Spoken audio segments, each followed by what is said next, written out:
सुंदरकांड बघतोय आणि सुंदरकांड म्हणजे अशक्य गोष्टी शक्य होतील. जसं मारुतीरायाने सीतेचा शोध घेण्यासाठी अनेक प्रकारे प्रयत्न केले आणि शेवटी सीता त्याला सापडलीच. अशा प्रकारे आपण सीतेचा शोध हा सुंदरकांड भाग बघतोय आणि एक जातकांसाठी आपण हे सुंदरकांड 3 आठवडे वाचत आहोत. आणि आजचा आपला तिसऱ्या आठवड्यातला तिसरा दिवस आहे.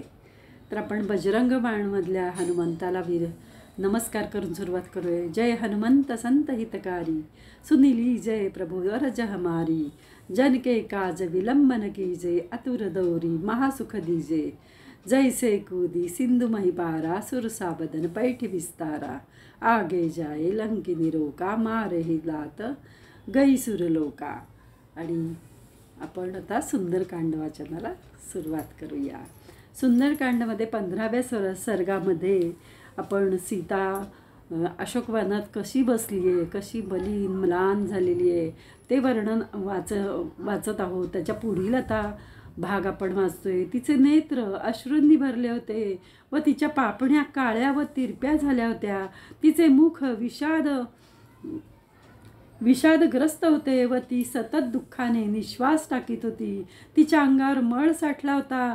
ती दीनतेची जणू मूर्तीच होती. अलंकारहीन अशी ती जणू काळ्या मेघांनी घेरलेला चंद्र असावा तशी दिसत होती. वेदांची विस्मृती झाल्यावर ज्याप्रमाणे बुद्धी मंद पडते तशी ती क्षीण झाली होती.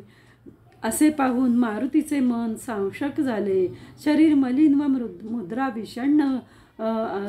विषण्ण आणि रुदन चालले होते व दागिने नाही तशी तिची अवस्था पाहून हनुमंताला मोठ्या प्रयासाने ती सीता आहे असे ओळखले. एखाद्या शब्दाचा नेमका अर्थ लागत नसला की मन जसे गोंधळात पडते तसे मन थोडे गोंधळले होते. रामाने पूर्वी ऋष्यमुख पर्वतावर सीतेचे दागिने पाहून तिच्या अंगावर आणखी कोणते दागिने असतील याचा उल्लेख केला होता. तेवढेच दागिने यावेळी सीतेच्या शरीरावर दिसत होते. हनुमंताने ही गोष्ट ओळखली.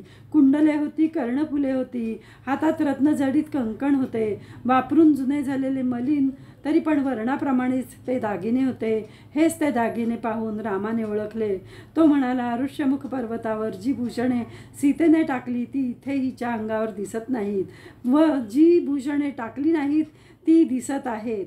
त्यावेळी पीत वस्त्र तिने टाकले होते ते वानरांनी पाहिले होते. नुपुरादी ध्वनी उत्पन्न करणारी भूषणे तिने येथे पूर्वी टाकली होती.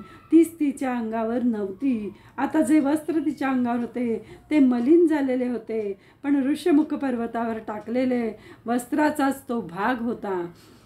हे मारुतीच्या ध्यानात आले. सीता तीच सीता आहे जी दूर आहे पण रामाच्या हृदयात हिचेच चिंतन चालू आहे. हीच सीता जिच्या विरहाने राम करुणा, दया, शोक व प्रेम या भावनांनी व्याकुळ झाला आहे.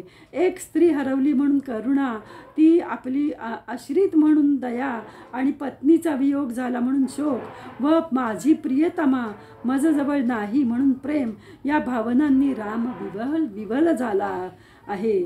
अस्या देव्या यथारूपं प्रंगसौष्ठवम. संस्कृत जरा अवघड आहे वाचायला पण आपण मराठी वाचतोय. मारुती स्वतःशीच म्हणाला, हिचे देह सौष्ठव रामासारखेच आहे. ही कृष्ण नयना रामाला अगदी अनुरूप आहे. हिचे मन रामाचे चिंतन करीत आहे व राम हिचे चिंतन करीत आहेत म्हणून दोघांना जिवंत राहण्याचा आधार आहे. रामाच्या आयुष्याचा प्रत्येक क्षण हिच्या चिंतनाने युक्त आहे व हिचीही अवस्था अशीच आहे. राम हिच्या विरहातही देह धारण करून राहिला आहे. हेच कठीण कार्य केले आहे. सीतेला पाहून हनुमंताला आनंद झाला. तो मनाने रामापाशी गेला आणि त्याची प्रशंसा करू लागला.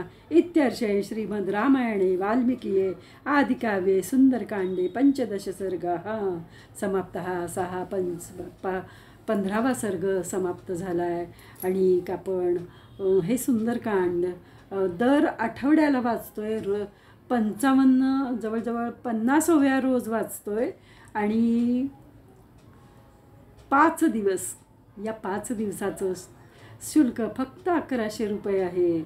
आणि यांनी मात्र तुम्हाला नोकरी त्वरित मिळेल, लग्न लवकर ठरेल आणि अपत्य प्राप्त होईल.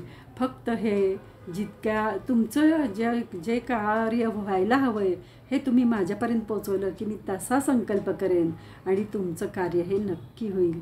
यासाठी मला मात्र तुम्ही मंगळवारच्या आधी संपर्क करा आणि तुमच्यासाठी मी 5 दिवस हे सुंदरकांड वाचेन आणि तुमचं कार्य नक्की होईल.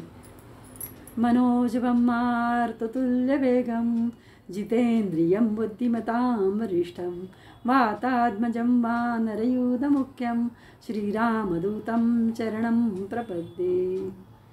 जय हनुमान, जय श्रीराम.